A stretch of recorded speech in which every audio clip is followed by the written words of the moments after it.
Nous avons toujours bénéficié de l'apport de nos devanciers, de Sanofi, qui nous ont toujours qui ont bien formé notre personnel, mais il faut continuer à former ce personnel-là.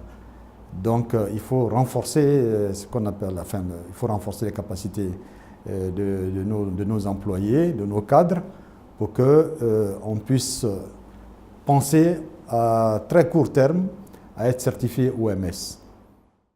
La certification donc OMS permettra de nous faire accepter dans les appels d'offres internationaux et de nous donner un label de qualité que nous pourrons vendre partout où nos produits seront.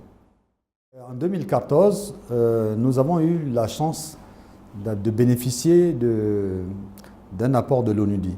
L'ONUDI qui est un des membrements de l'ONU concernant le développement industriel. Nous avons obtenu de 8 000 € qui a permis de nous faire de bénéficier de l'enseignement d'un expert.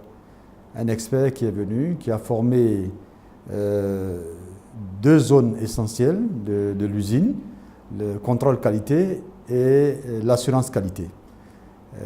Ces 2 zones sont indispensables pour les bonnes pratiques de fabrication. Et en même temps, nous avons profité de la présence de cet expert-là pour mettre au point 5 molécules, je dirais, de base. Et ces molécules de base, ce sont des métronidazole. J'ai toujours parlé de médicaments essentiels qu'on doit développer dans nos pays. C'est un vœu de l'OMS, mais c'est un vœu aussi du pharmacien que je suis. Voilà. Des produits comme la métronidazole, des produits comme la griséphéline pommade, des produits comme le Debrida, ainsi de suite. Des produits vraiment simples, utilisés, qui peuvent aider nos populations qui sont vraiment démunies.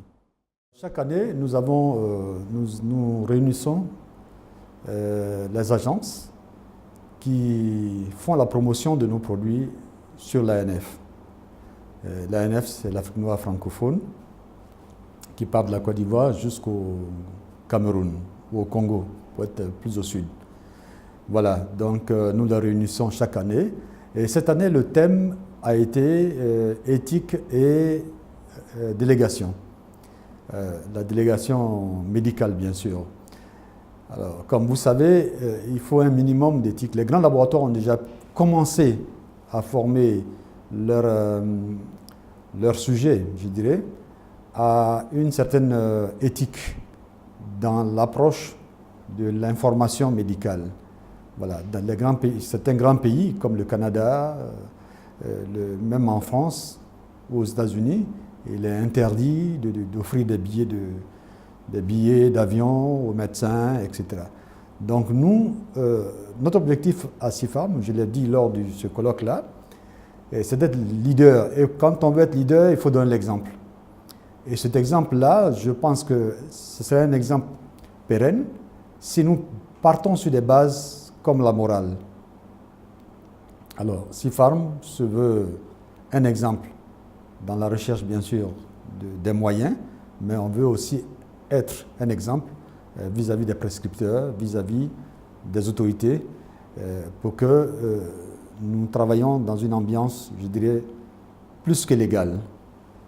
Voilà un peu l'objet de ce séminaire-là, qui a duré 3 jours à Yamoussoukro et qui a permis à tous nos délégués de s'imprégner de nos objectifs, de notre vision concernant la délégation médicale.